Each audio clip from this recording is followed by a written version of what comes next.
And Pinkerton finally came out. There was a lot of threatened lawsuits from Pinkerton Securities. He finally came out with like a 35-minute rock and roll album. And Rivers, you described it as your struggle with your inner Pinkerton. So what exactly is an inner Pinkerton? Pinkerton is a womanizing rock star type of character, which I wasn't even really aware that I had in me until I started reading Joe Matt comics. Hi, welcome to another channel about music. This is the first episode of Disturbing Albums Iceberg, and some of you may be a bit surprised by this entry, which is Pinkerton by Weezer.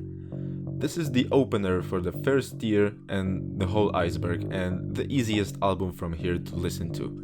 I wanna go deeper into the backstory and the lyrics because that's where it's best to look for the answer why I chose this album.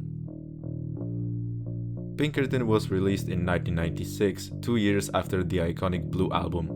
Weezer, known for their power pop hits like Buddy Holly, The Sweater Song and Say It Ain't So, didn't prepare their fans and critics for a much more noisy and personal album. Now it's considered a classic and one of the best records in Weezer discography, but at the time of its release, Pinkerton was a massive failure. This reception from fans and critics changed Weezer and its frontman Rivers Cuomo forever.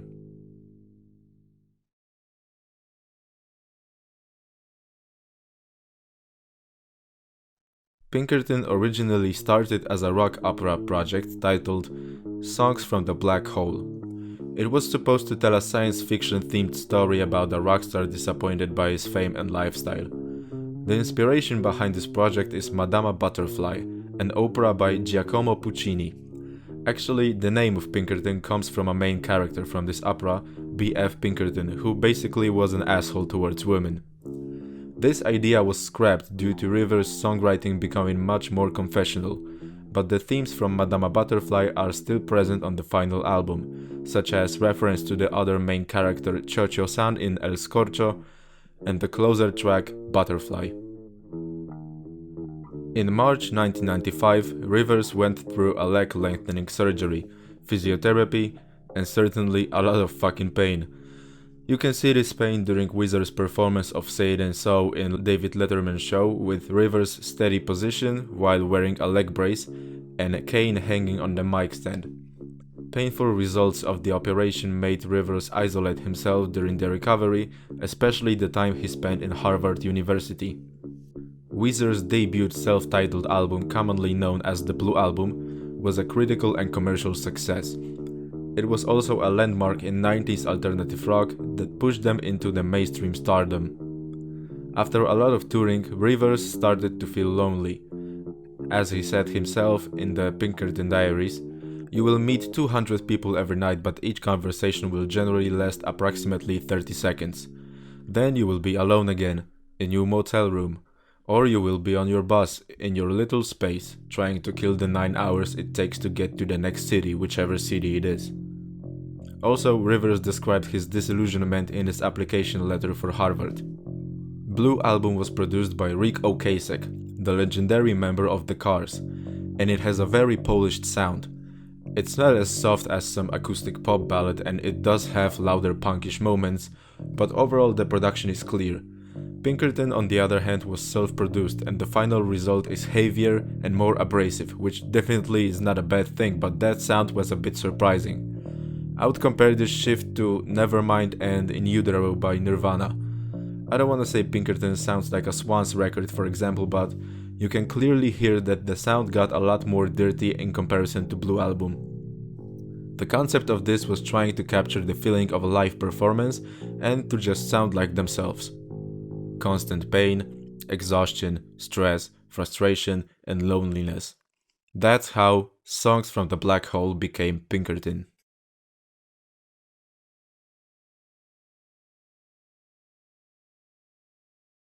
There are some lyrics on the album that you might think are mean or sexist. I will feel genuinely bad if anyone feels hurt by my lyrics, but I really wanted these songs to be an exploration of my dark side. All the parts of myself that I was either afraid or embarrassed to think about before, so there's some pretty nasty stuff on there. You may be more willing to forgive the lyrics if you see them as passing low points in a larger story. And this album really is a story. The story of the last 2 years of my life.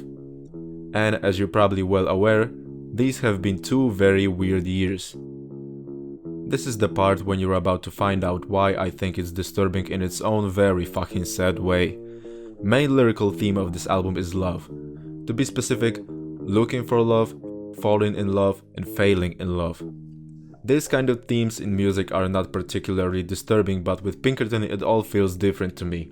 Knowing the backstory behind this album, it feels just real, and Rivers basically explained it himself in his letter to fans. I wanna point out few essential tracks that deal with this topic in most explicit way, but it doesn't mean that the other songs doesn't contain similar lyrics or themes. I wanna start with El Scorcho, as it was Pinkerton's leading single. El Scorcho deals with Rivers' struggle with the urge to confess feelings to a girl, but doing nothing about it. In the chorus, Rivers sings, "I am a lot like you, so please. Hello, I'm here. I'm waiting." And in the third verse, "I wish I could get my head out of the sand, 'cause I think we'd make a good team, and you would keep my fingernails clean. But that's just a stupid dream that I won't realize, 'cause I can't even look in your eyes." This is a perfect example of Rivers being just a shy and introverted person in real life, but as we can hear in the bridge, he's brutally honest in his music. How stupid is it? I can't talk about it. I gotta sing about it and make a record of my heart. It's an example of putting the heart into music even when it's just about something as common and simple as talking to a girl or boy that you like. Also, it's an example of Rivers sorta being self-conscious on this record, basically putting light on the fact that he can't talk about things, so he has to sing about them. When it comes to Rivers' disappointment with his fame, the best track describing it, mostly in a sexual manner, is the opener, Tired of Sex. Monday night, I'm making Jen. Tuesday night, I'm making Lynn. Wednesday night, I'm making Catherine. Oh, why can't I be making love come true? Last line is the best description of the theme of loneliness in Pinkerton. Rivers can get his fans anytime he wants, but there's no love in it. And that's the saddest part. Also, I'd like to say that this song is a fucking banger, definitely my favorite track from this album. The second verse describes a shame that Rivers feels towards himself for taking advantage of his popularity and using it in kind of a sexist way to, well, just fuck women. I'm beat red, ashamed of what I said. I'm sorry, here I go. I know I'm sinner, but I can't say no. 2 songs later we got No Other One. This song describes a toxic relationship between a man and a woman. A woman who cheats, takes drugs, and ignores her boyfriend when he's with her and his friends, but he just doesn't want to be alone. He loves her and believes that, well, there is no other one. The essential part of this song, besides the hook, is the opening lines from the very first verse. My girl's a liar, but I stand beside her. She's all I've got, and I don't wanna be alone. I believe that this is the only song from Pinkerton that is not written from Rivers' personal point of view, and good for him, because I really don't wish that kind of shit on anyone. Well, maybe there would be few exceptions, but anyway, it's horrible. I think it's an important song because the fear of loneliness and staying in toxic relationships because of that fear is a common problem. A bit too much common if you ask me. Remember, take care of your own mental health, guys. Now, let's go into more shocking tracks. These 2 songs are sometimes described as homophobic or creepy, and let's say that I don't agree with that, but I get why people might see it this way. One of them is Pink Triangle. This song depicts developing a crush on a girl, which doesn't turn out very well for Rivers. I'm dumb, she's a lesbian. I thought I had found the one. We were good as married in my mind, but married in my mind's no good. Yes, this woman turned out to be a lesbian. This song is based on a girl that Rivers met in one of his classes at Harvard. According to the story, She was so beautiful that Rivers began to have a really big crush on her and fantasize about marriage. As he sings, "See a suite in floral print. My mind begins the arrangements." Sometime later he saw her with a pink triangle sewn on her backpack. Pink triangle is a symbol of pride in LGBTQ+ community. During the World War II, it was meant to be a badge of shame used in concentration camps by Nazis, but in later years the meaning was changed into a positive thing, protest sign against homophobia. And that's what pink triangle on the girl's backpack actually meant. For her it was a support for the community, but 96 Rivers, being 96 Rivers, didn't talk to her about it and thought she's a lesbian. While the concept might sound silly or even stupid for some people, it's actually a sad thing. I said it may be a problematic song, and let me explain why. Me personally, I don't see this song as homophobic, but from time to time it raises questions from people who hear it for the first time, especially this part of the second verse. When I think I found a good old-fashioned girl, then she put me in my place. If everyone's a little queer, can't she be a little straight? I don't see the homophobia here, it's more like a tongue-in-cheek line, and I admire Rivers for putting his soul into this song because I get that this kind of experience might feel embarrassing. But Pink Triangle is not as infamous as the last song I'm gonna talk about, and this song is Across the Sea. When I got the letter, I fell in love with her. It was such a great letter. I was very lonely at the time, but at the same time I was very depressed that I would never meet her. Even if I did see her, she was probably some 14-year-old girl who didn't speak English. This song is an emotional roller coaster. It describes Rivers' feelings towards an 18-year-old fan from Japan who sent him a letter with questions about his life. And as Rivers said himself, he fell in love. Let's look at the lyrics. The first verse is basically taken from the letter. In the chorus, Rivers sings, "Why are you so far away from me? I need help, and you're way across the sea. I could never touch you. I think it would be wrong." This is one of the most devastating of all Weezer's lyrics. It's a literal cry for help and most importantly for love. I see it also as a kind of self-shaming for falling in love with someone that not only is, well, across the sea, but probably just too young, so that's why it would be wrong. The girl allegedly was 18 years old at the time, and Rivers was in his mid-20s. The second verse is the most infamous moment in the history of Weezer. Besides the Osaka incident, but never mind. They don't make stationery like this where I'm from. So fragile, so refined. So I sniff and I lick your envelope and fold to little pieces every time. This is the first half of this verse. We can see how emotional Rivers is even towards the envelope alone. Emotional to the point of licking the envelope. But this is not the moment I was talking about. I was talking about this part. I wonder what clothes you wear to school. I wonder how you decorate your room. I wonder how you touch yourself and curse myself for being across the sea. Yes, Rivers tried to imagine this girl masturbating. That's how deeply in love he was. So deeply and desperate that it became depressing for him to live in US, not in Japan, with the girl from his dreams. This line is disturbing, but not just for the masturbation line, but because of the emotional impact that this letter had on Rivers. The bridge and the third verse combined are the most powerful moment on Pinkerton. It's a pure scream about everything that came to mind in a very depressive time in Rivers' life. The bridge goes like this. At 10, I shaved my head and tried to be a monk. I thought the older women would like me if I did. You see, Ma, I'm a good little boy. It's all your fault, Mama. It's all your fault. I see it as a very rough situation when you have too many thoughts at once, one thing coming from another. In Across the Sea, all the thoughts about Rivers' childhood and his willingness to become a monk, and then blaming his mother for everything, are coming from a complex train of emotions caused by the fan letter.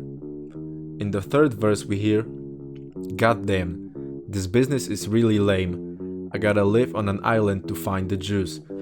So you send me your love from all around the world, as if I could live on. Words and dreams and a million screams. Oh, how I need a hand and mind to feel." This verse contains so many things at once. First, we have the isolation time during Harvard, using sort of a juvenile words like "this business is lame," and then a metaphor about island and juice. Rivers sings about his hard time in searching for a special person, and he found this person in his Japanese fan who sent him a letter. The verse ends with another cry for help, but this time I hear it as a kind of ending words. You know, you go through so many thoughts and emotions and then you calm down. That's how I see it. I may be wrong, of course, so let me know what you think. Oh, and one more thing. This comment from Genius is great. I'm sorry. So, you probably already know that I love Pinkerton. It's a great album, so it must have had great reception, right? Right? Well, no.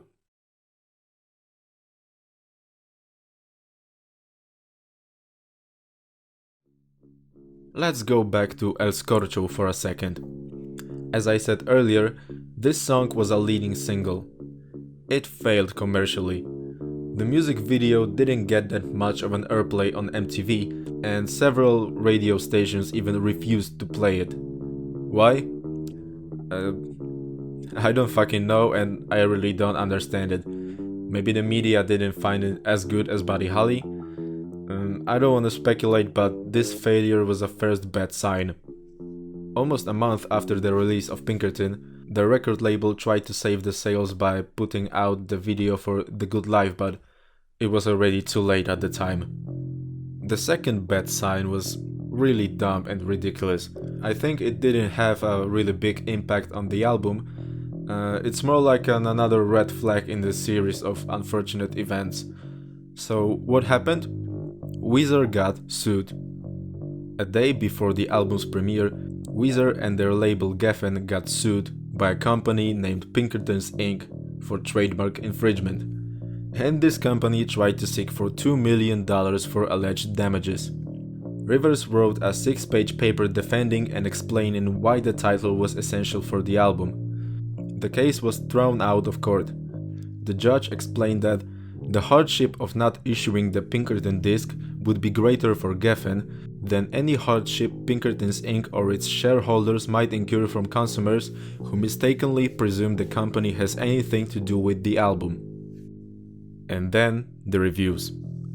Well, actually, they were not as bad as you might think, but they were mixed at best. If you look at the ratings, you'll see that Pinkerton wasn't panned by critics, certainly not panned like Make Believe was, but the reception wasn't all that good either. Rolling Stone described the lyrics as juvenile tag on personal relationships, the piano intro to Across the Sea as corny, and Tired of Sex as aimless. Rolling Stone readers voted Pinkerton to be one of the worst albums of 1996. What a fucking joke. Entertainment Weekly criticized the production, deemed the album as a collection of party anthems for agoraphobics, and wrote that Pinkerton should please all those indie rock purists who like their pop sloppy and raw. Melody Maker advised the listeners to completely ignore the lyrics. But, on the other hand, we have Los Angeles Times saying that the songs express a genuine search for sex and love. NME wrote that by the start of The Butterfly, Pinkerton starts feeling like a truly moving album. And even Pitchfork praised the album, saying that if given a chance, it might surprise even some anti-Weezer folk. So the reviews were not so terrible, but I get that some of them feel like a big disappointment in comparison to Blue Album, especially when it comes to the production, as I said earlier. But what about the sales? Let's put it this way. By the time of the release of Pinkerton, Blue Album was already certified 2 times platinum. Pinkerton was certified platinum 20 fucking years later. Blue Album peaked at number 16 at Billboard, Pinkerton peaked at 19. It was a flop. Besides the sales, tour was great, But good touring didn't help with the Pinkertons' reputation. The worst thing during this era happened in July 1997. Michael and Carly Allen, two Weezer fan club founders and friends of the band, died in a car accident after one of the shows. This was a final straw for Weezer. After this unfortunate loss, they went on hiatus. After all of this mess, Rivers changed his view on the record. He was proud of Pinkerton during the production and release, but as the time progressed, he became more and more embarrassed. In August 1997, he wrote, "This has been a tough year. It's not that the world has said Pinkerton isn't worth a shit, but that the Blue Album wasn't either. It was a fluke. It was the Buddy Holly video. I'm a shitty songwriter." Bassist Matt Sharp left Weezer after the tour to focus on his own band, The Rentals. It was a rough time for the band. In 2001, Rivers told Entertainment Weekly, "It's a hideous record. It was such a hugely painful mistake that happened in front of hundreds of thousands of people and continues to happen on a grander and grander scale and just won't go away. It's like getting really drunk at a party and spilling your guts in front of everyone and feeling incredibly great and cathartic about it, and then waking up the next morning and realizing what a complete fool you made of yourself." And the same year in the conversation with Rolling Stone, "The most painful thing in my life these days is the cult around Pinkerton. It's just a sick album. Sick in a diseased sort of way." You may ask, what cult around Pinkerton? Well,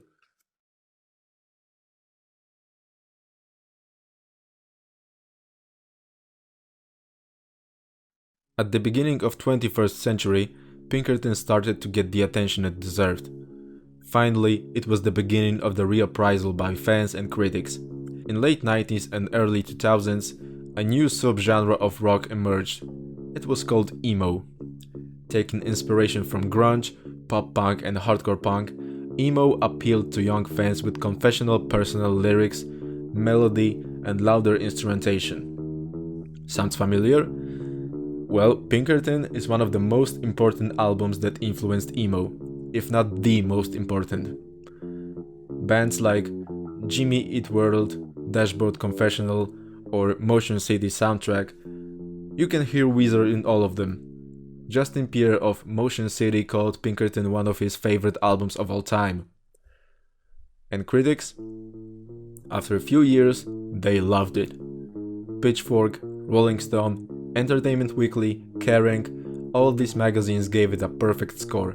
The deluxe edition from 2010 has a perfect score on Metacritic. Readers of Rolling Stone voted it as a 16th best album of all time. Even Rivers himself re-evaluated this record. As he said in an interview with Pitchfork in 2008, "Pinkerton's great. It's super deep, brave, and authentic. Listening to it, I can tell that I was really going for it when I wrote and recorded a lot of those songs." In 2010, Weezer went on Memories Tour, playing all songs from Blue and Pinkerton. Honestly, I can't imagine how it must have felt for the fans, but how did it feel for Rivers? The last time we played all of those Pinkerton songs, they went over like a lead balloon. And I just remember that feeling of just total rejection. And then to see 5,500 people singing along to every last word through every song on the album, even the really difficult ones, was incredibly validating for me. So, that's the story of Pinkerton, the first disturbing album in this series. I know it's not as disturbing or disgusting as some of the other albums, but it's still a bit uncomfortable, and besides the disturbingness factor, it's a great classic album that's worth talking about. You can of course listen to this album on streaming platforms, the link to Spotify is in the description. Thanks for watching this video, I hope you liked it, and the second video is gonna come out ASAP. And it's gonna be about Slipknot. See you next time, guys. Oh, and one more thing. Pinkerton is better than the Blue Album. Bye!